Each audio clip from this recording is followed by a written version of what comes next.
From the moment that I wake up, put on my makeup, you were right there with me. Doesn't matter what I go through, you're my breakthrough. You know everything about me. You heard every prayer that came from my heart, and you love me. Yes, you love me. Woo! When I think of how you made me, it's amazing. I reflect your beauty every moment that I'm living. No counting your thoughts toward me. You're great.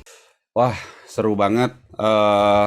Beberapa waktu ini lagi banyak traveling dan kemarin juga sempat pergi ke East Coast. Total perjalanan 26 jam. Jadi begitu mendarat baunya kita sama bau orang India di sebelah kita udah sama ya. Dikasih makannya juga kari-kari semua gitu ya. Jadi bener-bener totally udah mirip banget gitu. Nah, hari ini kita akan belajar, share, kita akan sama-sama coba mempelajari sebetulnya sebuah materi yang kita semua perlu mengerti dan memahami, dan biar hari ini apa yang kita pelajari ini boleh juga semakin memperjelas perjalanan kita di dalam Tuhan ya. Materi kita pada hari ini adalah His way is not the highway. His way is not the highway. Seringkali kita suka kebingungan di dalam cara berpikir kita sebagai anak-anak Tuhan, sebagai murid Kristus gitu ya. Gimana sih kita mau memilih kadang di dalam pilihan-pilihan dalam kehidupan kita, gimana sih caranya kita memilih keputusan yang paling benar, keputusan yang paling tepat. Dan ini seringkali menjadi sebuah kesulitan di dalam diri teman-teman. Kadang merasa bahwa pilihannya kurang tepat, kadang merasa pilihannya terlalu mungkin lembek gitu ya, terlalu gampang dan sebagainya. Karena itu kita mau belajar pada hari ini gitu ya. Nah, Elita udah bergabung bersama kita. Aku mau kasih lihat dulu beberapa slide kita. Aku mau kasih lihat beberapa keunikan-keunikan waktu aku kembali melayani tubuh Kristus, gereja Tuhan yang ada di Amerika. Kita mau lihat bagaimana pola hidup mereka ini memang cukup unik gitu ya. Bolehkah dibukain dulu slide-nya ya? Ya, nah ini teman-teman sekalian ya, semua biasanya kalau cowok-cowok teriak wuh gitu kan ya. Kalau misalnya kita ngelihat kebanyakan dari kita itu yang ada di dunia, bahkan mungkin di China, mungkin kita kekurangan makanan dan itu menyebabkan kita tuh bisa sakit, bahkan bisa sampai meninggal gitu ya. Nah, tapi kalau di sana memang beda gitu ya. Kalau di sana, wah ini digedein terus gambarnya jadi bikin tambah lapar nggak sih? Nanti setelah ini ada terjadi pelepasan malam hari ini gitu ya. Nah, tapi kalau di sana memang kebanyakan justru sebaliknya gitu. Ini boleh dikecilin nggak? Kita kayak kayak lagi ya. Kalau di sana malah sebaliknya gitu. Kita ngelihat bahwa kalau kita pergi ke Walmart atau kemanapun juga itu banyak daripada orang-orang di US sana yang udah nggak bisa jalan gitu. Tapi mereka itu pakai kursi roda dan dibantu gitu. Nah, ini ada beberapa screenshot yang aku ambil di sana gitu ya. Cukup susah ngelihat yang mungkin perutnya seperti Calvin, Jason, Richard, apalagi gitu. Cukup rada susah gitu, kayak Juan gitu udah nggak ada sih kayaknya sih ya. Angelo apalagi ya, wah nggak ada. Cuman keritingnya ada sih, cuman ininya nggak ada gitu. Ya boleh kasih lihat ya. Nah ini juga kenyataan bahwa nggak seperti yang kita juga bayangkan, bahwa di sana juga punya tantangan yang sama gitu ya. Itu kalau kalian bisa baca di setiap di setiap lampu merah gitu, itu juga ada tulisan, bukan ada tulisan ya, ada orang-orang yang minta-minta gitu. Bahkan di sini ditulis I lost everything but faith gitu ya. Maksudnya ya dia minta uang lah. Jadi begitu nanti mobil kamu lewatin ya kamu kasih uang juga gitu intinya gitu kan. Nah, ini adalah hal-hal yang cukup menarik. Foldernya udah siap belum, El? Ada folder yang eatingnya? Oke, Pak, siap. Folder yang eatingnya coba dikasih lihat. Ini aku mau kasih lihat bagaimana di sana memang cukup menarik sekali ya. Kalau biasanya orang justru mati karena nggak ada uang, kalau di sini sebaliknya gitu ya. Aku ada kasih lihat foto ini ya, apa harga makanan ya. Nah ini nih ya. Nah ini kalau kalian lihat ya, bayangin ya, itu pizza segede-gede gaban gitu cuman $9, which is kamu nggak bakalan bisa habis lah. Itu $9 itu kayaknya kamu makan satu aja yang harga $2 itu udah kenyangnya minta ampun gitu. Apalagi kamu makan yang harganya $10 itu biasanya udah pasti nggak habis sih. Nah ini lihat ya, brother kita ini aja lagi makan tuh pizzanya tuh. Habis dibeli gitu kan.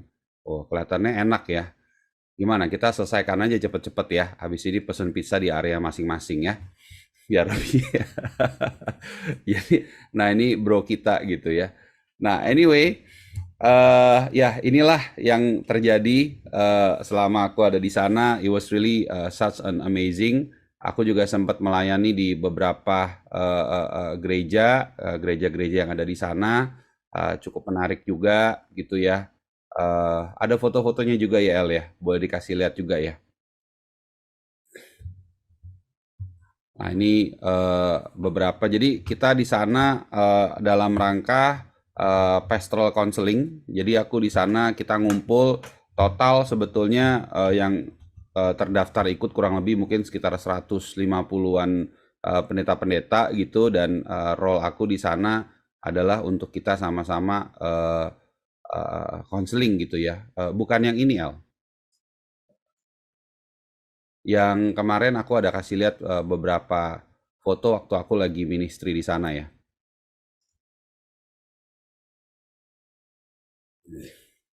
Ya, nah ini waktu di salah satu daripada salah satu gereja yang mungkin terbesar ya, gereja Indo terbesar di US ya, gitu loh. Ya, nextnya. Ya, oke. Nextnya. Oke, oke. Thank you. Ada lagi nggak? Kayaknya udah nggak ada ya foto-fotonya ya. Oke, ini beda lagi. Oke, thank you. Cukup. Oke, it was really such an amazing things. Aku by the way belum bisa screen sharing. Apakah sudah boleh kita screen sharing? Sudah bisa sekarang, Pes. Oke, sudah bisa screen sharing. Oke, coba kita lihat. Oh, oke. Oke, sebentar ya. Apakah sudah kelihatan atau belum? Terpotong, Pes. Terpotongnya berapa? Banyak. Sangat banyak. Oke, tunggu bentar. Sekarang masih bisa nggak? Oh. Agak ngeflick ya. Oke, apa aku kirim aja ya? Testing. Apakah masih bisa? Kedengaran suaranya, tapi slide-nya belum. Oke, sekarang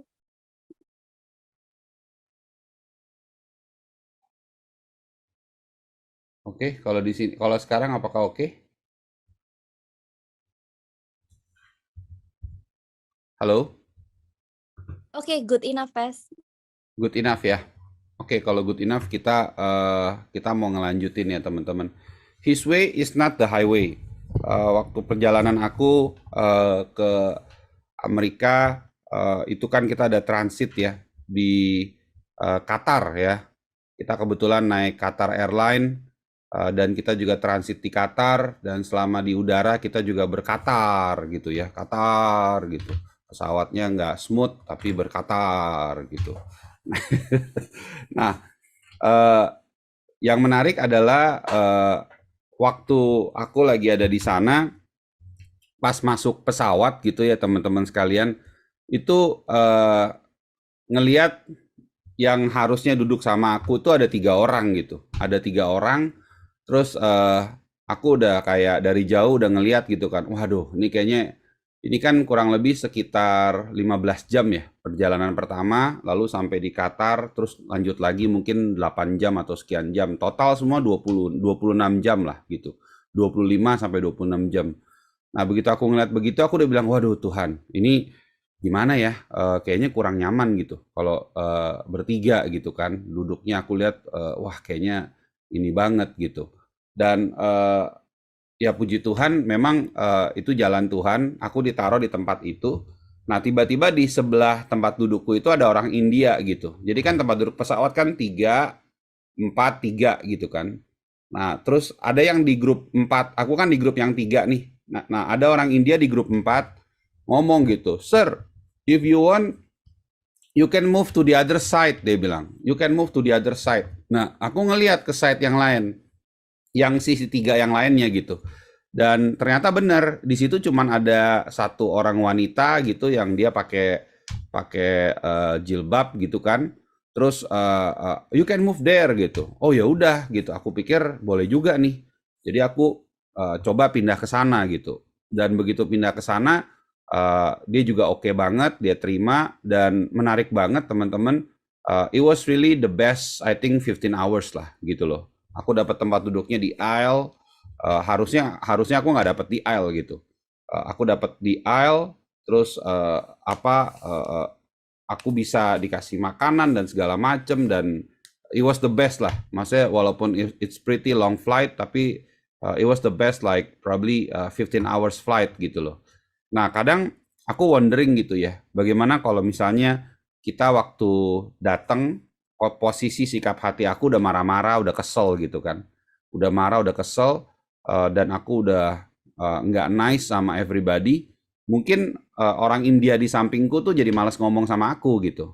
Dan mungkin aja aku jadi akhirnya ya udah, akhirnya mungkin aku bakalan ada di tempat yang seharusnya aku ada, which is di tengah gitu, diapit sama 2 orang gitu loh. Dan mungkin aku nggak akan dapat kesempatan untuk memiliki tempat yang lebih besar dan lebih baru gitu. Karena ternyata di sisi yang lain itu, jadi posisinya aku di aisle, tengahnya kosong, terus di window-nya cewek itu duduk di situ gitu loh. It was really oke banget lah. Dan aku duduk, dan aku kenalan juga sama dia. Ternyata dia adalah pengungsi yang dari Syria gitu kan. Dia udah berapa tahun di US dan sebagainya. Jadi ngobrol gitu loh. It was pretty good sih. Walaupun nggak susah gitu. Dan seringkali tuh kita nggak pernah bisa menyangka akan ada output tertentu kalau kita ikutin caranya Tuhan. Ya, makanya firman Tuhan bilang, ya buah-buah roh itu ada 9 gitu kan, diawali dengan kasih, ya Galatia 5, tetapi kalian harus lihat diakhirinya itu dengan penguasaan diri, atau bahasa Inggrisnya adalah self control. Nah, self control itu adalah sesuatu yang perlu kita milikin gitu. Nah, ini adalah ya his way, not the highway. Kadang kita nggak tahu cara yang Tuhan mau memperkenalkan kita seperti apa. Kalau aku udah marah-marah, udah grumpy, udah nggak enak sana, nggak enak sini, aku rasa aku nggak dapat kesempatan melihat justru ada tempat duduk yang lebih bagus, ada kesempatan yang lebih baik pada waktu itu, gitu ya. Nah, mengapa harus belajar jalan Tuhan? Karena cara berpikir kita beda dengan Tuhan. Karena kita tidak dapat melihat apa yang bakalan terjadi. Karena cara dunia beda dengan cara Tuhan. Ya, kita udah belajar bahwa di dalam kehidupan kita ini kita selalu perang dengan 4 macam otoritas atau 4 macam kerajaan. Ya, yang pertama tentunya kerajaan Allah atau kerajaan Tuhan. Tapi kerajaan Tuhan ini selalu diperangi oleh 3 kerajaan yang lain. Yang pertama adalah kerajaan si jahat ya, kerajaan setan, kerajaan iblis. Dia masuk melalui penyembahan-penyembahan yang sepertinya itu gampang, tapi itu sepertinya itu bukan sesuatu yang besar, tapi ternyata itu adalah sesuatu yang besar gitu ya. Dia bisa masuk melalui gambar-gambar yang ada di laptop kamu, foto-foto di internet yang nggak benar. Dia bisa masuk bahkan melalui juga handphone. Pokoknya apapun yang membuat kamu memikirkan si jahat, ya, apapun yang membuat kamu memikirkan si setan ini, si iblis, itu adalah penyembahan kepada dia. Jadi kamu harus tahu bahwa kadang kita itu sedang menyembah bukan Tuhan. Nah, cara menyembah kita itu bagaimana? Nah, cara menyembah kita itu ya melalui gambar-gambar yang mungkin kita lihat di screen kita, ya, atau mungkin termasuk juga gambar-gambar yang misalnya ya itu menaikkan keinginan kita, misalnya ya itu adalah shopping dan sebagainya. Itu termasuk loh teman-teman sekalian ya, yang memuaskan hawa nafsu kita gitu ya. Nah, ini adalah kerajaan si jahat. Yang kedua ya, itu adalah kerajaan dunia. Nanti kita akan belajar sedikit di sini bagaimana ada tatanan cara kerja dunia yang memang itu juga nggak gampang dan nggak mudah untuk kadang kita bisa kejebak di situ. 2 minggu lagi aku ada undang salah seorang yang aku ketemui cukup menarik. Dia bekerja di Ernst and EY di EY tapi EY-nya New York gitu ya. Nggak banyak yang bisa sampai di posisi itu. Tapi nanti dia juga akan sharing ke kita. Nanti itu 2 minggu lagi aku minta untuk dia share. Tadinya aku minta dia kali ini, tapi dia lagi masih sibuk gitu loh. Sekarang dia udah pindah dari EY ke salah satu firma yang kecil, tapi it was really amazing to hear what God's lakukan dalam kehidupan dia. Jadi ada kerajaan si jahat atau kerajaan setan atau kerajaan iblis. Ada kerajaan iblis, ada juga kerajaan dunia, dan ada juga kerajaan diri sendiri ya atau perut ya. 1 Yohanes 2 ayat 16. Nah, nanti kita juga akan bahas juga di sini. Sesuatu yang membuat kita itu nyaman sekali. Seperti foto-foto yang tadi teman-teman lihat, bayangin ya, kalau sampai orang mau belanja makanan aja mesti di kursi roda gitu loh. Dan berarti kan nyaman gak sih tempat itu gitu. Dan aku menemukan justru seringkali kita pun juga jadi kalah perang. Kenapa? Karena juga kenyamanan. Kalau kalian lihat kemarin pada waktu perang Hamas dan Israel, pada waktu itu Israel juga lagi sedang pesta ya. Waktu itu ada kelompok yang lagi pesta, mereka nggak siap itu dalam keadaan perang gitu loh. Nah, pertanyaannya adalah bagaimana dengan kita gitu. Apakah kita juga siap nggak ketika Tuhan memanggil kita melakukan tugasnya dia, apa yang dia ingin lakukan dalam kehidupan kita siap atau nggak siap. Jangan sampai seperti 5 anak darah itu yang justru malah ketinggalan gitu loh. Karena apa? Nggak melakukan persiapan. Kenapa? Nggak bisa mengantisipasi. Ya, I hope kita semua bisa menjadi orang-orang yang siap sedia. Karena you never know the time. Ya, ketika aku pergi ke US juga tidak pernah pakai rencana kita saja, tapi begitu banyak. It's like itu seperti kayak bergerak dalam tuntunan Roh Kudus.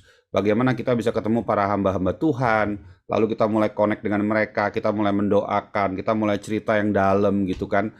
Itu semua betul-betul tidak ada jadwalnya, tapi kita sama-sama bergerak di dalam tuntunan Roh Kudus gitu ya.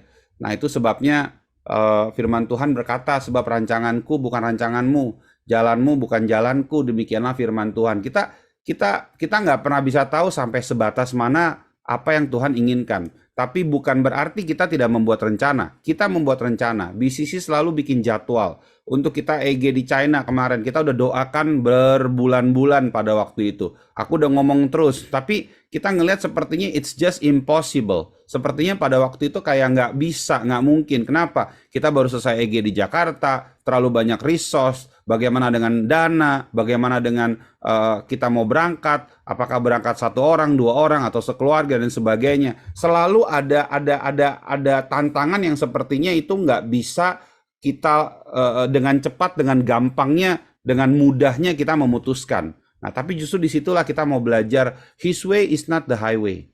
Ya, God's way itu is not the highway. Ya, for my thoughts are not your thoughts, neither are your ways are my ways, said the Lord. For as the heaven are higher than the earth, so are my ways higher than your ways, and my thoughts than your thoughts. Ya, semoga kita belajar 10 tanda jalan Tuhan. Yang pertama, bukan langsung tapi butuh proses.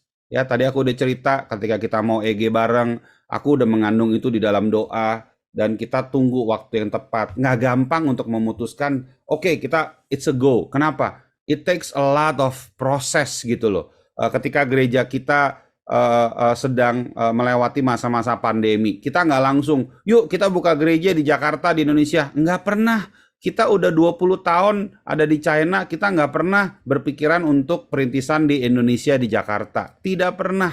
Tetapi pada waktu itu Tuhan izinkan melalui proses ya. Tahun 2020 kita melewati. Tahun 2021 Desember baru aku ngumpul dengan beberapa dari kalian yang ada di sini. Kita memutuskan untuk pergi berdoa. Kita pergi ke Tretes, kita pergi ke Surabaya waktu itu, dan tanggal 28, 29, 30 kita doa di sana. Setelah doa baru kita dapat fresh vision dari Tuhan, baru Tuhan mengarahkan kita, oke, ini waktunya untuk BCC mulai proses legal di Indonesia. Kenapa? Karena kita kalau di China kita nggak butuh proses legal. Buat apa? Karena di China itu kita adalah very mission oriented. Kita adalah gereja misi. Dan kalau menurut aku ya, mungkin aku bisa salah, tapi I think BCC adalah salah satu gereja misi yang betul-betul the best dan all out yang selama ini ada. Kasih tepuk tangan dulu ya buat Tuhan ya. Aku ketemu dengan beberapa hamba-hamba Tuhan yang memberkati kita, entah itu adalah online, entah itu adalah onsite. Selalu mereka bilang gini, Pes, this is crazy, dia bilang. Kenapa? Banyak banget daripada anak-anak yang ada yang aku ketemu. Kenapa ya? Mereka punya semangat, haus dan lapar. Mereka duduk, mereka mencatat. Ya, kita melihat bagaimana Pak Sam itu betul-betul seperti Dracula dihisap gitu ya sama teman-teman dari Shenzhen ya. Setiap malam gitu diajakin ngobrol gitu. Sampai Pak Sam udah rambutnya botak, mungkin jadi nggak bisa tumbuh rambut lagi gitu loh. Karena terlalu banyak pressure gitu kan yang ada gitu. Hampir tiap malam gitu mereka connect dan mereka ambil waktu bersama-sama gitu. It's just so amazing gitu. Dan ini semua adalah proses yang sebetulnya Tuhan sedang kerjakan. Tuhan sedang lakukan sesuatu. Apakah kita hanya mau mengambil yang mudahnya, yang gampangnya, ataukah kita adalah orang-orang yang kita tahu bahwa dalam segala sesuatu kita butuh proses loh guys. Untuk gereja kita bisa ada di China butuh proses, untuk gereja kita ada di Indonesia juga butuh proses, nggak ada yang langsung. Kita doa dulu guys, dan kita doanya nggak cepet loh, 2 tahun loh. Tahun 2020 ya, dan tahun 2021. Kita pulang itu kan 2020 Januari. Dan gereja waktu itu kita tutup sekitar mungkin Februarian ya, ketika pandemi itu merebak. Dan kemudian kita baru berdoanya itu 2021 akhir. Butuh 700 hari lebih loh untuk kita doa bareng. Setelah 700 hari kita lewatin baru oke, kita mesti doa, kita minta lagi sama Tuhan bagaimana. Kadang dalam kehidupan kita maunya cepet, kita maunya langsung, kita mau hasilnya instan. Tapi sesuatu yang instan biasanya nggak kuat. Sesuatu yang instan biasanya itu nggak akan sebaik, contoh, makanan yang enak sekarang instan. Aku kasih contoh ya sama kamu ya. Waktu aku ada di sana, kita dinginepin sama panitia lokal di beberapa hotel gitu ya. Dan semua hotel tuh biasa kasih breakfast gitu ya.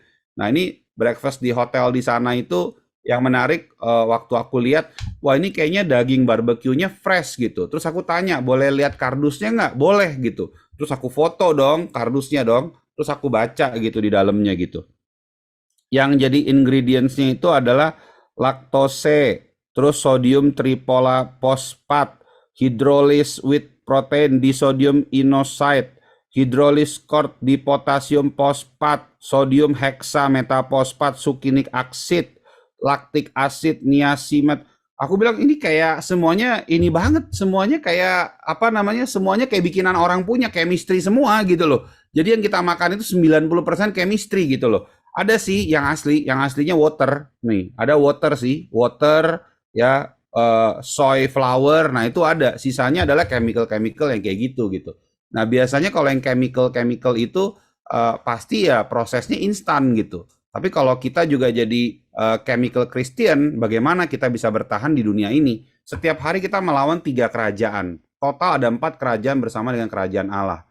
Dan bagaimana kita bisa memenangkan prosesnya kalau kita semua maunya serba instan? Nggak bisa. Jangan tolak proses kesulitan tantangan hidup yang kamu sekarang lagi sedang hadapin. Jangan tolak. Jangan. Kenapa? Proses itu membuat kaki kamu justru malah berdiri semakin kuat. Kalau kamu latihan kungfu, itu diajarin 1 jurus aja. Tetapi 1 jurus itu jurus pamungkas. Daripada kamu belajar 100 jurus, tapi begitu kamu pukul, lawan kamu nggak berasa. Pernah nggak kamu mukul gitu ya, terus lawan kamu ketawa gitu, gitu. Kenapa? Nggak berasa kerasnya gitu loh. Lebih baik kita belajar 1, tapi itu betul-betul kita latih terus-menerus, ya. Nah, bukan langsung, tapi butuh proses. Ayo teman-teman, sekarang kamu mesti tahu, where is your spiritual journey? Kamu lagi ada di mana? Fase kamu apa? Jangan tiap hari hanya ikut-ikutan, lalu happy go mad, happy go lucky, kamu nggak tahu proses hidup kamu di mana. Yang lagi berproses, kamu menjadi proses kamu menjadi seorang mahasiswa. Di situ kamu dilatih untuk bisa mengelola diri sendiri. Di situ kamu belajar untuk memimpin diri sendiri. Pimpinlah diri kamu. Bukan pimpin semakin menjauh dari Tuhan, tapi justru pimpin semakin dekat dengan Tuhan. Ayo, proses spiritual journey kamu, perjalanan kerohanian kamu saat ini ada di mana? Di titik yang mana? Prosesnya kamu mesti tahu. Jangan seharusnya proses kamu sudah menjadi seorang yang bisa membawa orang lain ya. Seperti contoh Barnabas itu yang membawa Paulus loh. Bayangin kalau Barnabas nggak dewasa, dia nggak akan bisa bawa Paulus loh kepada murid-murid Yesus. Karena waktu itu murid-murid Yesus pada anti sama Paulus, pada takut ya, semuanya pada ngeri, takut dibunuh dan belum diperkenalkan. Yang memperkenalkan itu adalah Barnabas. Barnabas yang diminta oleh Tuhan untuk membawa Paulus ini kepada murid-murid Yesus. Jangan justru ketika kalian sudah seharusnya di dalam posisi yang justru bisa memimpin teman-teman kalian, malahan justru kalian masih menjadi bayi rohani. Nah, ini adalah sesuatu yang terbalik-balik. You have to know what is your spiritual journey. Saat ini perjalanan kerohanian kamu bagaimana, ya?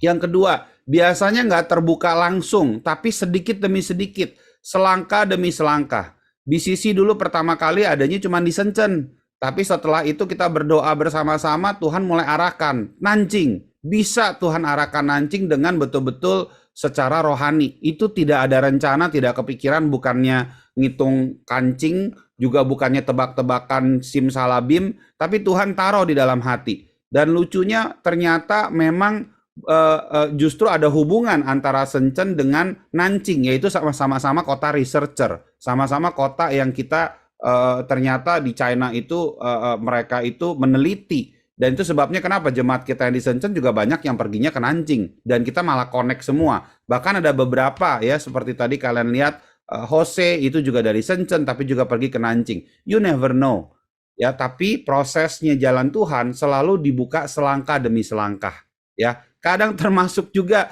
proses di dalam kamu menemukan pasangan hidup kamu.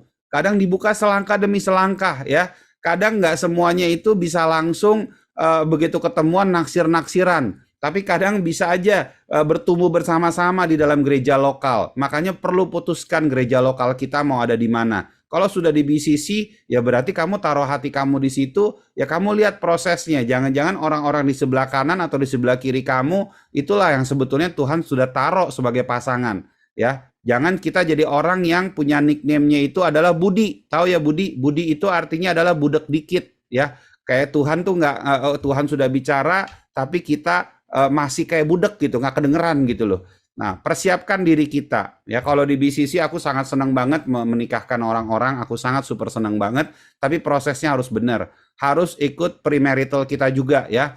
Premarital kita namanya adalah DMM, Divine Marriage Module. Aku berharap setelah ikut DMM segera menikahlah daripada tiap hari Tuhan, aku sedang jangan dicobai di area sini gitu ya Tuhan, lepaskan aku dari semua cobaan-cobaan ini. Buat apa? Itu semua kadang mencobai diri sendiri. Tuhan gak suruh yang kayak begitu. Tuhan bilang kalau mau ngelawanlah kerajaan kegelapan. Jangan tiap hari ngelawannya diri sendiri doang. Itu kadang keputusan yang kurang tepat. Ya, oke. Bukan terbuka semua, tapi selangkah demi selangkah. Yang ketiga, bukan jalan yang lebar, tapi jalan yang sempit. Ya, we knows about this. Contoh, kebanyakan orang pengennya pergi ke tempat yang mudah, yang gampang gitu ya, yang nyaman, yang membuat kita itu senang gitu loh. Tetapi firman Tuhan bilang justru sebaliknya, masuklah melalui pintu yang sesak, karena lebarlah pintu dan luaslah jalan yang menuju kepada kebinasaan, dan banyak orang yang masuk melaluinya. Karena sesaklah pintu dan sempitlah jalan yang menuju kepada kehidupan, dan sedikit orang yang mendapatinya. Kita mesti tahu bahwa nature daripada kebenaran firman Tuhan itu memang anti-mainstream. Ya, itu memang anti-mainstream. Coba aku bisa minta tolong nggak? William boleh membacakan Lukas 16 ayat yang ke-15? William boleh membacakan Lukas 16 ayat yang ke-15, silahkan. Lukas 16 ayat yang ke-15, silahkan William. Lalu ia berkata kepada mereka, kamu membenarkan diri di hadapan orang, tetapi Allah mengetahui hatimu. Sebab apa yang dikagumi manusia dibenci oleh Allah. Kita itu anti mainstream guys. Kalau orang dunia bilang apa? Justru kamu harus sebanyak-banyaknya dikagumi oleh manusia. Justru kamu harus sebanyak-banyaknya. Kalau perlu ada yang subscribe atau follow kamu. Semakin banyak berarti kamu semakin terkenal. Pertanyaannya, hey, apakah yang kamu lakukan itu dikagumi oleh Allah atau bukan? Jangan-jangan kamu mencari pengagungan, mencari penghormatan dari manusia. Kamu mencari sebuah afirmasi, sebuah perkataan manis yang berasal dari mulut manusia. Tapi bagaimana dengan Tuhan? Karena firman Tuhan bilang apa yang justru dikagumi oleh manusia itu dibenci oleh Allah. Nah, kadang kita bingung kan? Bukan jalan yang lebar, jalan yang sempit. Cara pendekatan kita beda, guys. Cara pendekatan kita beda. Cara kita melihat, sudut pandang kita tuh nggak sama dengan apa yang mungkin dunia ajarkan.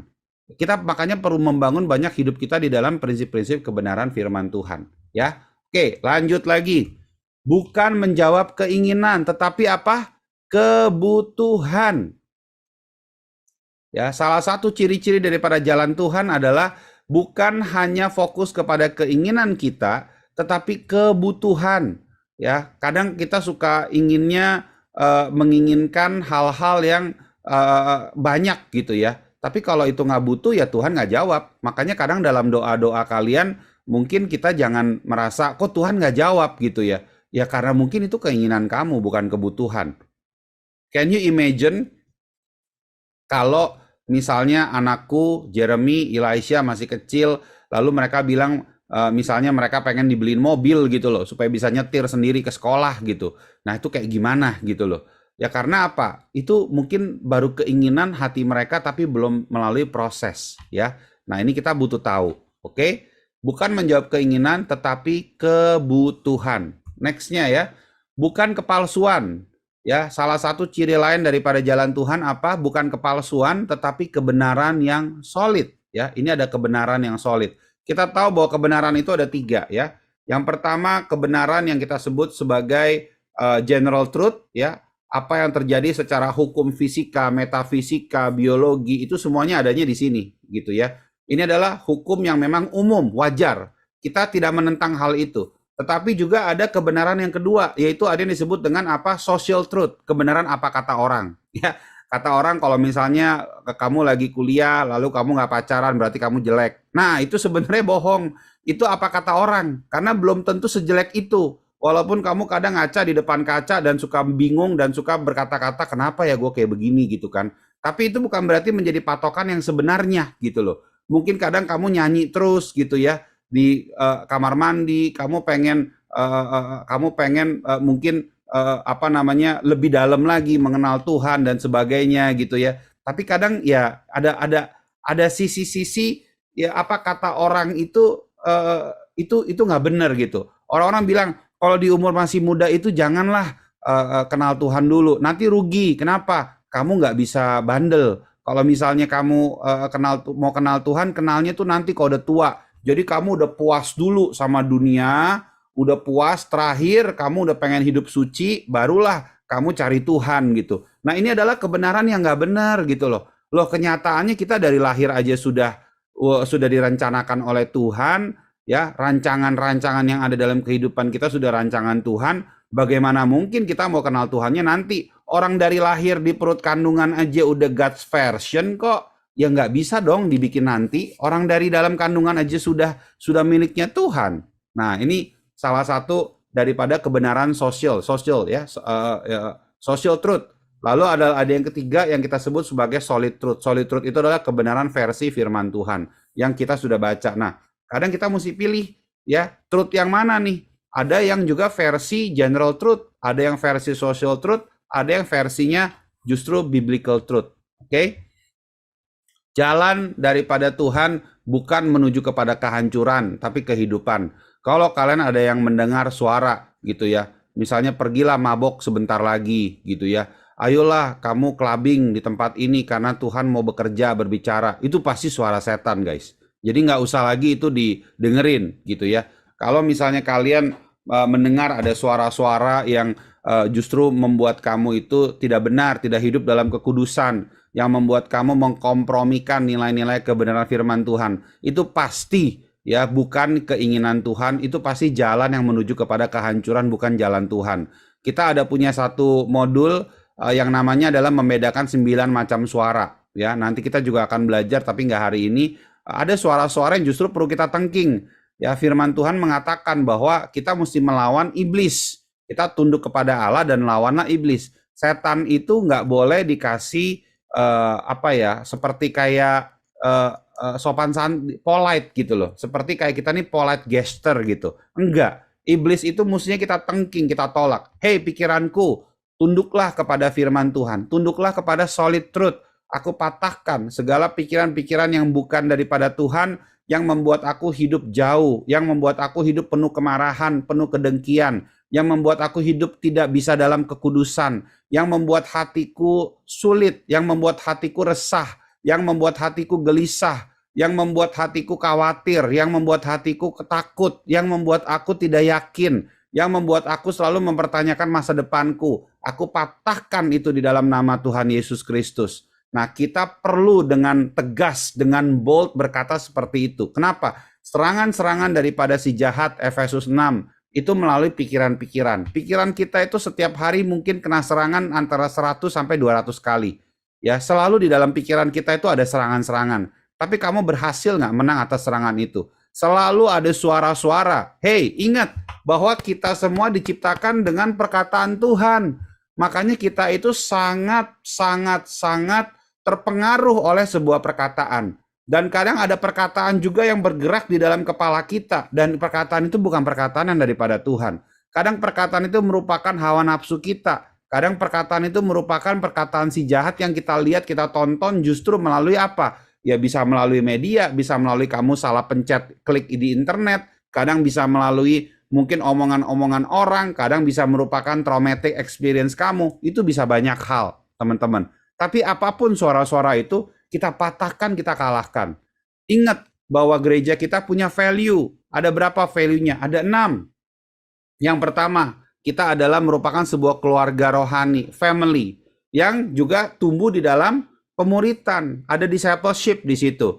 Discipleship itu tujuannya untuk kita semakin serupa, semakin segambar dengan Kristus. Ya, itu ada discipleship. Tapi juga kita mau, kalau 3:23 apa? Kita melakukan segala sesuatu di dunia ini dengan excellent, gitu ya. Lalu kemudian kita juga punya hati Tuhan, itu generosity.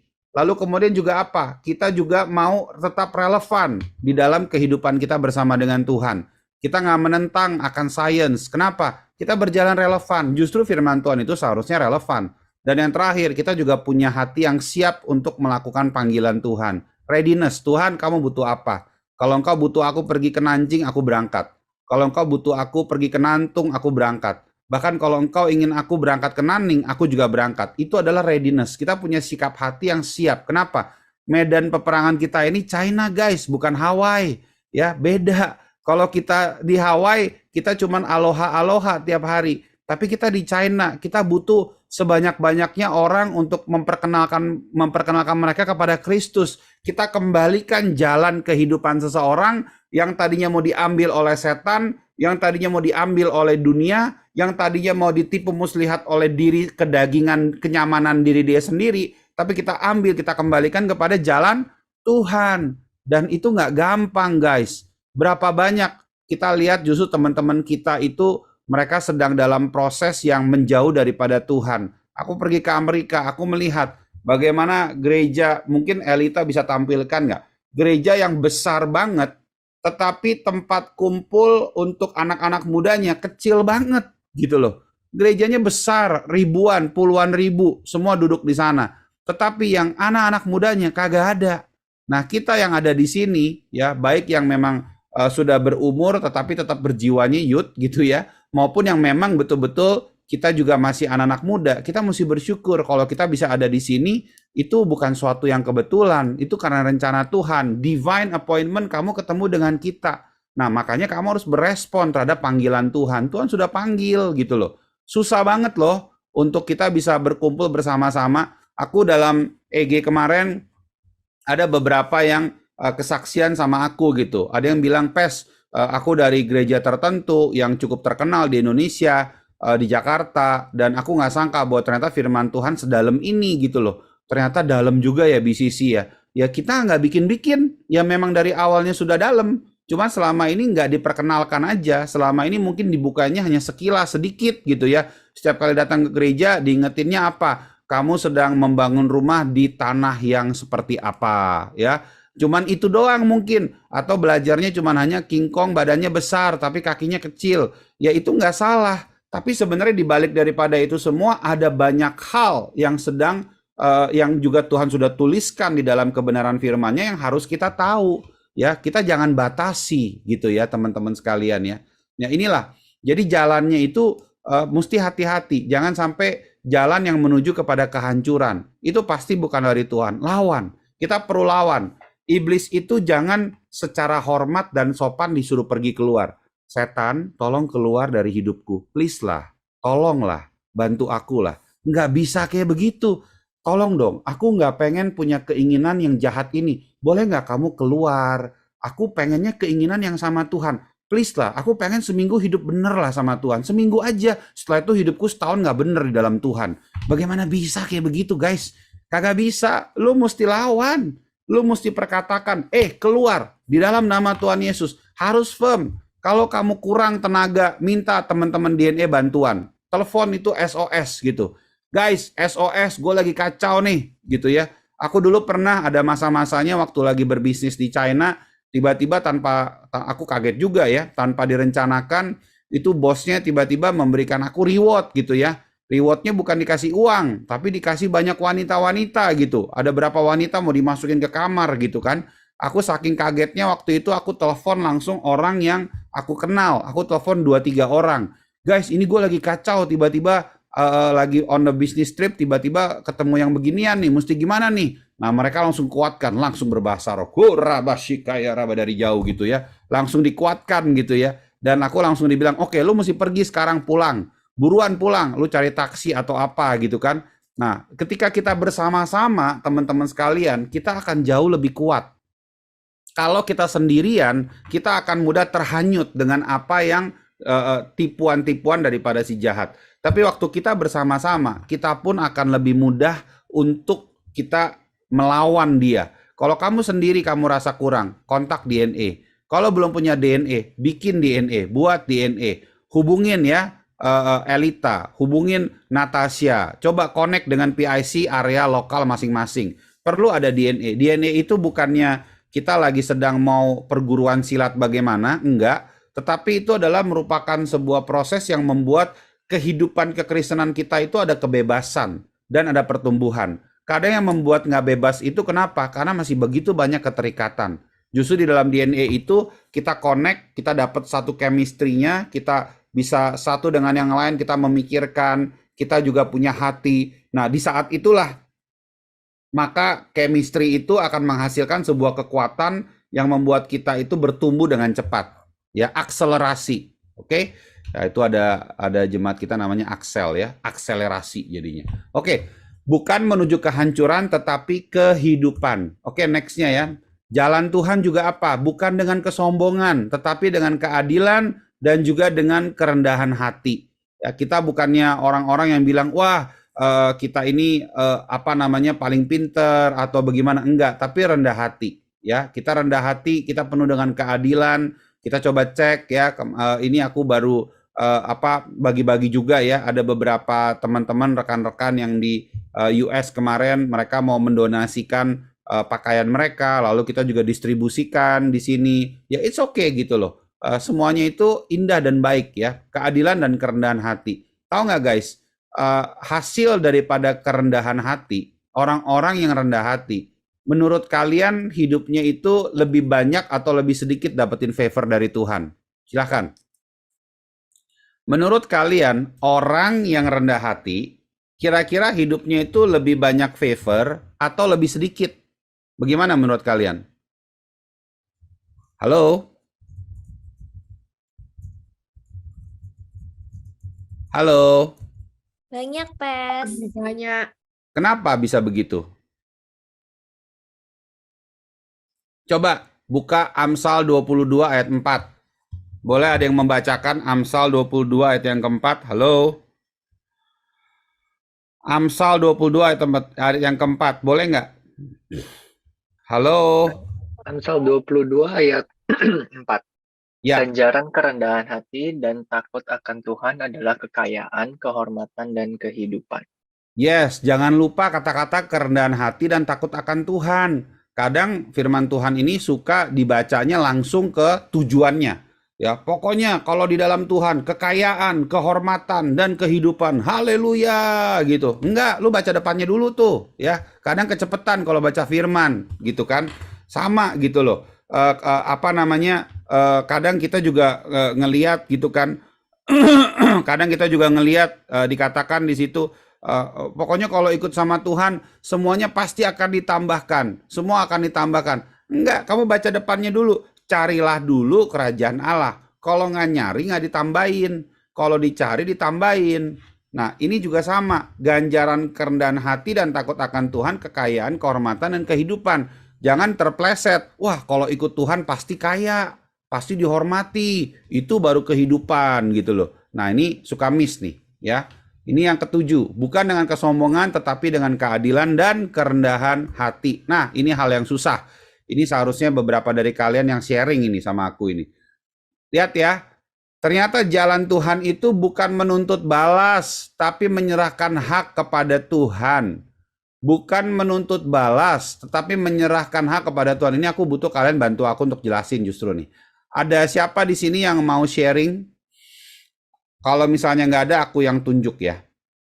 Ini luar biasa banget ini. Ayo. Ada siapa yang volunteer mau sharing karena ini sesuatu yang sangat powerful. Boleh nggak sharing ke kita bagaimana kamu ketika lagi sedang ditipu, haknya kamu itu sedang mau diambil, tetapi justru kamu tidak menuntut balas, malah menyerahkan, malah akhirnya Tuhan yang bela lagi. Luar biasa. Ayo, siapa? Halo? Ada yang mau sharing di sini? Coba aku lihat dulu gambar-gambarnya ya. Ini ada muka-muka siapa di sini nih? Siapa? Ada yang pernah ngalamin hal ini nggak? Aku rasa sih banyak sih ini sebetulnya sih. Yuk jangan malu-malu, kita sharing. Hanya dilihat, hanya didengar cuman sekian puluh orang ya saat ini ya. Ayo, ada nggak yang kita pernah mengalami hal ini? Ya, kamu pernah dibuat susah sekali dan kamu hampir menyerah. Dan sepertinya itu nggak adil, nggak fair. Dan kamu ingin menuntut balas gitu ya. Tetapi akhirnya kamu bisa menyerahkan tuntutan itu dan kamu tidak mau hidup dalam kebencian, dalam kemurkaan, tetapi kamu malah justru mengizinkan Tuhan yang berdaulat. Aku mau dengar dong sharingnya. Kayaknya banyak ini sebenarnya nih. Ini teman-teman Sencen udah pada ketawa-ketawa membentuk sebuah kode. Ini kayaknya aku mesti bikin ada segitiganya nih. Ini si Calvin udah ketawa-tawa, si Jason, Felicia. Ini ada sesuatu yang mereka tahu dan mereka harus kasih tahu ke kita kelihatannya nih. Ya, ayo silakan sharing dulu. Siapa yang mau buka mic? Ayo, Beta udah kasih tepuk tangan. Yuk kita tepuk tangan dulu yuk. Walaupun aku udah bingung sebenarnya tepuk tangannya buat apa sih. Tapi kayaknya supaya semangat aja. Beta udah respon otomatis ya. Gitu. Padahal belum dengar ceritanya gitu kan. Ayo aku mau dengar ceritanya dong. Ayo siapa yang mau on mic? Ayolah ceritalah guys. Boleh cerita ya, Pes? Nah, ini baru tepuk tangan dulu. Yeay.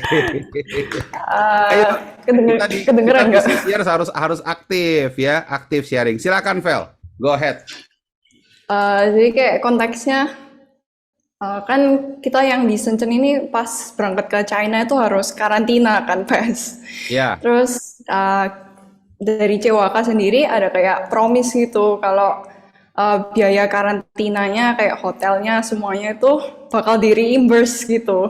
Ya. Nah, ceritanya itu aku karantina 26 Desember nyampe di Guangzhou. Terus selesai karantina Januari lah. Terus ya biasa kayak ada waktu penantian kan between kayak reimbursement sama kayak the actual money coming in gitu. Ya. Terus tiba-tiba kayak after a few months after karantina kayak dapat kabar gitu kalau semua temen udah dapat reimbursement gitu.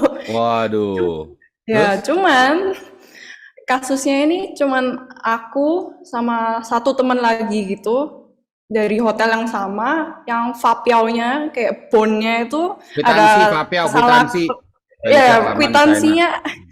ya, Terus? kwitansinya ada kayak salah ketik gitu dari pihak hotel. Terus Ya. jadinya kayak sampai sekarang udah bulan apa ini? Bulan Oktober nggak dapet gitu reimbursementnya. Terus aku sempet kayak merasa nggak adil gitu kan, kayak dari 300 orang yang berangkat ke Shenzhen, kecewa ke Shenzhen, masa cuman aku yang sama satu orang lagi ini kayak nggak dapet reimbursement gitu. Kayak sempat merasa kayak nggak adil gitu lah. Soalnya itu kan semacam hak yang aku bisa dapet gitu loh. Kayak lumayan juga kan, bisa kayak 3.500 RMB gitu kan. Ya, Iya. terus aku sempat cerita ke PSM juga sih ini. Terus juga aku sempat doa lah, maksudnya kayak Tuhan kalau ini memang ya it's your apa ya, aku serahin ke kehendak Tuhan lah, maksudnya I like semacam let it go and let God do His will gitu kan.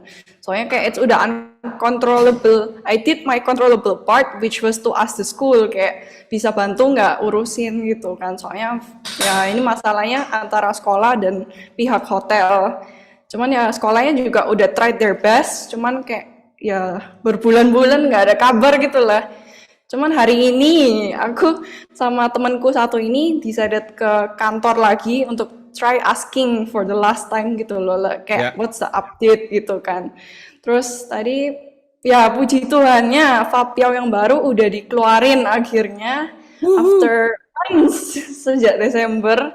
Terus juga katanya the money will come in within this month gitu. Jadi ya Wow. Wow, do luar yang biasa. controllable and let God serahin yang uncontrollable ke Tuhan gitu. Wow. Ya Jadi itu. akhirnya dikembaliin ya. Ya lagi nunggu sih, cuman udah green light lah. Oh, udah green light. Puji Tuhan ya, Gitu. puji Tuhan. Nah, kadang teman-teman kita suka apa ya? Kesoro pengen balas sendiri gitu loh. Kita kadang suka kepincut pengen mencari keadilan sendiri gitu loh. Nah, padahal sebetulnya Tuhan sedang bergerak di dalam dimensi yang lain gitu ya. Nah, I hope apa yang dibagikan oleh Felicia juga bisa connect dan bisa relate dengan kehidupan kita semua ya. Oke, boleh dilanjutkan teman-teman? Boleh ya. Thank you ya. Kalau kita sharing bareng itu lebih enak. Wow. Sebentar, ini laptop. Oke, we're good. Oke, we're good. Nextnya, apakah sudah kelihatan? Bukan yang sementara, tetapi kekekalan. Halo? Bukan yang sementara, tetapi kekekalan. Apakah sudah kelihatan? Tadi kelihatan, sekarang enggak. Sekarang udah kelihatan? Sekarang enggak. Kelihatan lagi. Oke, puji Tuhan. Dia on and off ya kelihatannya ya. Oke. Oke. Are we good? Oke, are we good? Yes, we're good. Oke, puji Tuhan ya. 2 Korintus 4 ayat ke-18, ini kita butuh baca bersama-sama. Yuk kita baca yuk sama-sama ya. 1, 2, 3. Sebab kami tidak memperhatikan yang kelihatan, melainkan yang tidak kelihatan, karena yang kelihatan adalah sementara, sedangkan yang tidak kelihatan adalah kekal. Ini nggak lagi ngomongin setan ya guys. Jadi supaya kalian nggak salah maksud gitu. Ini nggak lagi ngomongin tentang hantu, tuyul, dan semacamnya ya. Bukan. Tapi ini bicara tentang ada dimensi kehidupan yang berbeda. Kita anak-anak Tuhan memang perlu juga mengarahkan mata kita bukan hanya apa yang fana. Karena kehidupan kita ini akan berakhir. Daging kita terbatas. Tulang kita terbatas gitu ya. Aku jadi keinget kemarin waktu di US ada salah satu jemaat daripada gereja yang aku layani, ternyata seorang chiropractor gitu loh. Jadi aku di krek gitu loh, di bone setting sama dia gitu. Terus lucunya waktu lagi di krek bone setting gitu, tiba-tiba krek gitu, sakit. Jadi bukannya malah baik, malah sakit gitu loh. Terus aku bilang, Pak ini malah sakit nih sekarang nih pas aku belokin ini. Oh tenang Pak, ada caranya lagi. Lalu disuruh tiduran lagi di bonsetin krek krek krek krek gitu loh. Jadi langsung baik lagi gitu ya. Nah anyway, maksudnya adalah bukan mengenai cerita tentang apa yang nggak kelihatan ini adalah hal-hal yang bagaimana. Tetapi kadang gini loh, kita mesti tahu bahwa badan kita ini terbatas. Aku tahu, mungkin buat kalian yang umurnya baru 20-an, 30-an, 40-an gitu ya. Itu mungkin kadang merasanya masih jauh dan masih lama gitu loh. By the way, am I good? Oke. Agak sedikit flickering ya. Nah, kadang kita yang umurnya kita pikir masih muda, baru di 20-an, 30-an, 40-an, biasanya orang merasa tuanya tuh kalau udah 50 gitu loh. Nah, tapi kan nggak lucu dong kalau kamu umur 50 baru memikirkan tentang kekekalan gitu loh. Which is yang kita nggak pernah tahu umur kita tuh berapa gitu. Nah, firman Tuhan dari awal sudah menjelaskan 1 Tesalonika 5 ayat 23 bahwa komponen tubuh manusia terdiri dari roh, jiwa, dan tubuh. Selalu ada 3 komponen, roh, jiwa, dan tubuh. Yuk sama-sama katakan bersama aku, roh, jiwa, dan tubuh. Oke? Tubuh ada batasannya. Jiwa mengikuti tubuh. Tetapi roh kekal, men. Nah, itulah yang menurut aku teman-teman sekalian perlu mulai terbuka matanya. Oke lah, kalian sekarang masih jatuh bangun dalam dosa. Tapi mau berapa lama lagi sih kayak begitu? Ya, dosa kedengkian, dosa kekesalan, amarah hati, itu kan dosa semua tuh.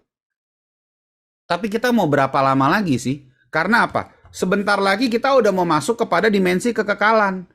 Gak lucu kan? Kamu ada di surga, tapi roh kamu penuh dengan kemarahan, penuh dengan kebencian, penuh dengan kemurkaan gitu loh. Kan rada-rada ironis ya kalau kayak begitu.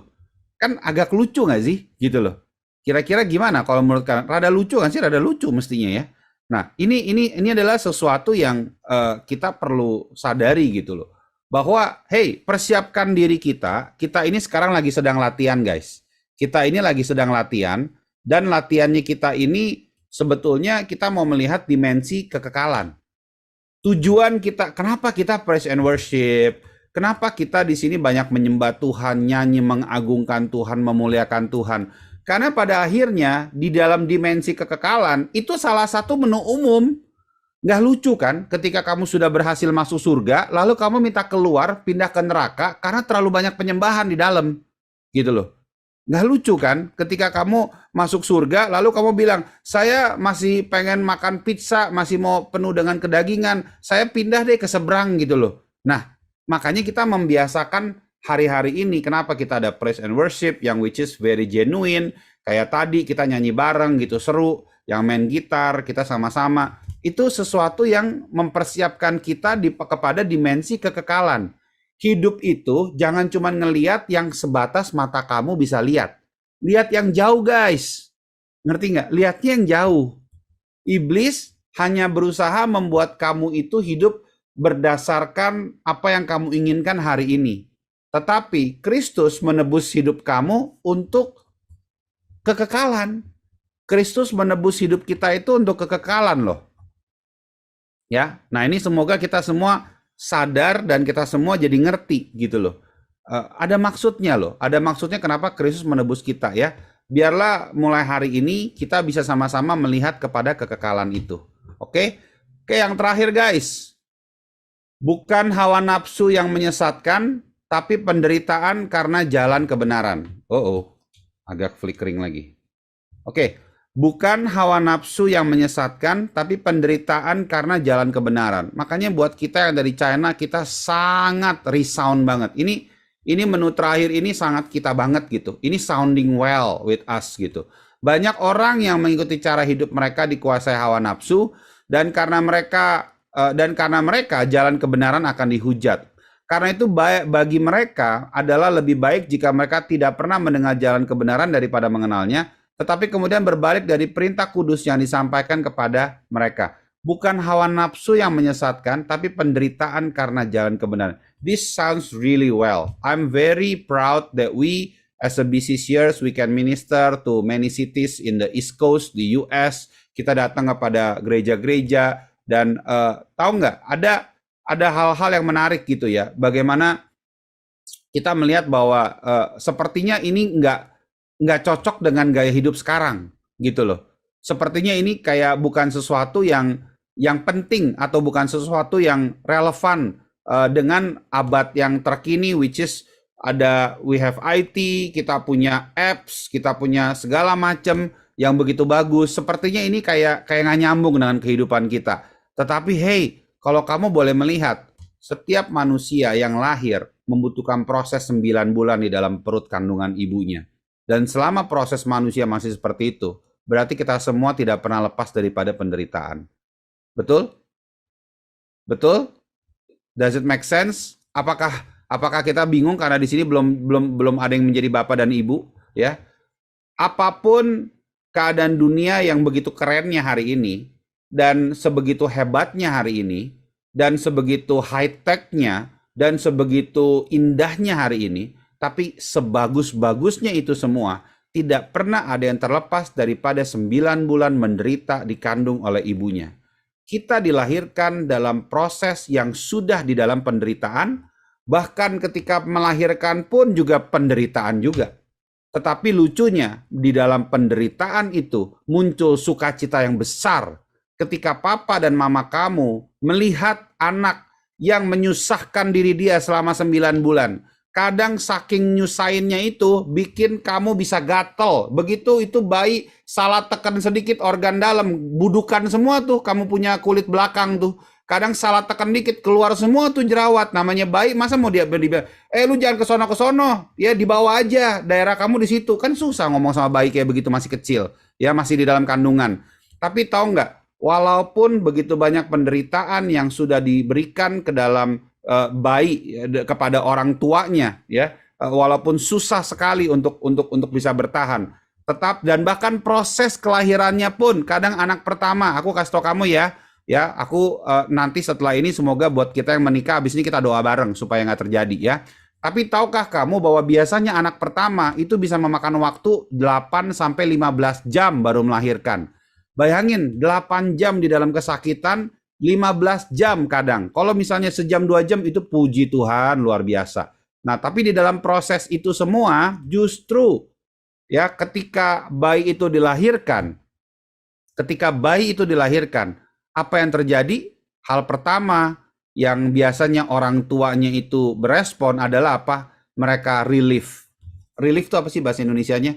Mereka relief gitu. Mereka relief dan mereka udah langsung bersukacita dan nggak ada yang bisa menggantikan lega dan nggak ada yang bisa menggantikan kelegaan itu. Sakitnya udah kagak kepikiran lagi guys, ya sakitnya udah nggak kepikiran lagi, ya dan itu adalah merupakan sebuah proses, udah lupa gitu ya, dan itu adalah merupakan sebuah proses dan jangan tolak proses itu. Banyak daripada teman-teman yang sekarang berpikiran untuk C-section, katanya biar dioperasi aja biar gampang. Kalau dioperasi paling cuma 5 menit, sakitnya juga sama, malahan lebih nggak normal badan kita. Setelah itu prosesnya berbeda. Kalau yang memang bukan karena ada arahan daripada dokter, lebih baik proses secara normal karena memang itu natural dari tubuh kamu. Dan kamu tahu nggak, ada sebuah studi, kamu bisa cari juga nanti di internet, yang mereka juga lagi memperdebatkan, mereka menemukan bahwa bayi-bayi yang dilahirkan melalui C-section didapetin daya tahannya lebih rendah.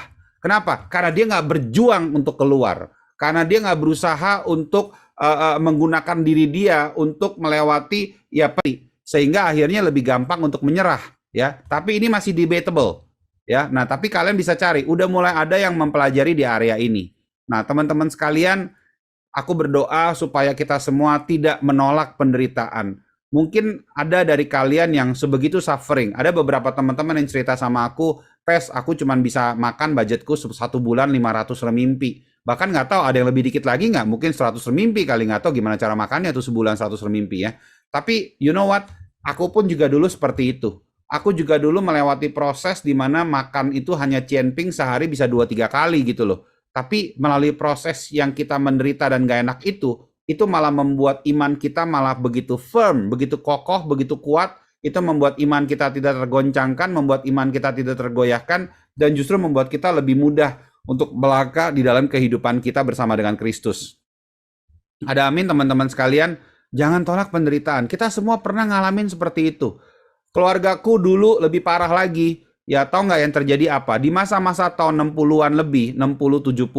Ada masanya ketika apa Wenhua Tageming, ketika kita lagi sedang ketika orang-orang Indonesia diminta balik ke China pada waktu itu. Tahu nggak, beberapa dari mereka begitu suffernya kembali kepada desa. Mereka ada yang desanya itu kayak benar-benar di dalam pegunungan.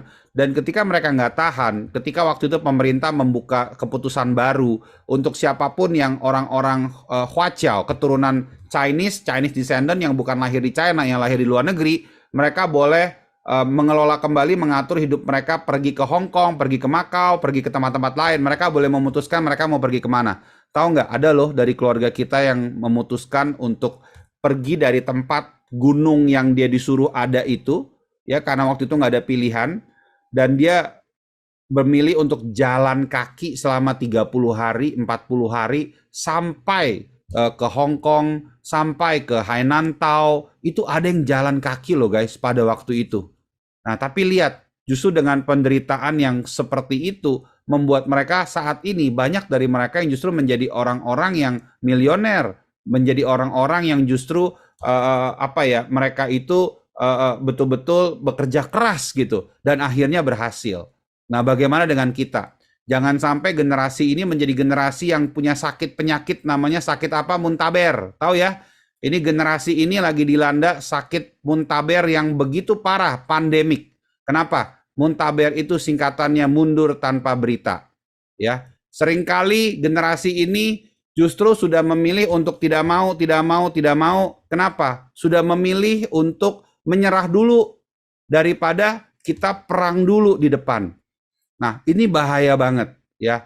Di China kalian tahu bahwa sedang ada berita-berita ini generasi makin lemah daya tahannya. Ya ini generasi muntaber. Pandemik yang terbesar bukan pandemik COVID-19, tapi pandemik muntaber. Kenapa? Karena itu menghabiskan seluruh generasi kita. Kita mau fight. Selagi kita ada di China, kita mau fight. Ya, apalagi sudah dipertemukan sama Tuhan dengan business years. Memang dari DNA kita, dari dasarnya aja udah DNA fighter kok.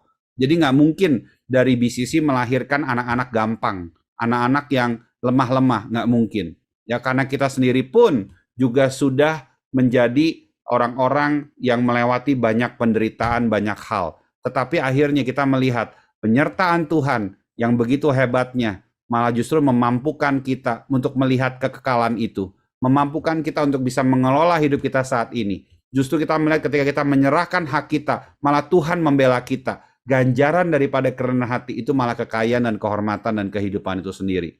Ya, aku berdoa semoga firman Tuhan pada malam hari ini boleh kembali untuk menguatkan beberapa dari kalian sedang bingung, sedang mencari sebuah dasar untuk kalian boleh seperti jangkar, lagi sedang mau memadukan jangkar. Aku berdoa supaya firman Tuhan pada malam hari ini bisa membuat jangkar-jangkar itu akhirnya klik dengan firman Tuhan pada malam hari ini.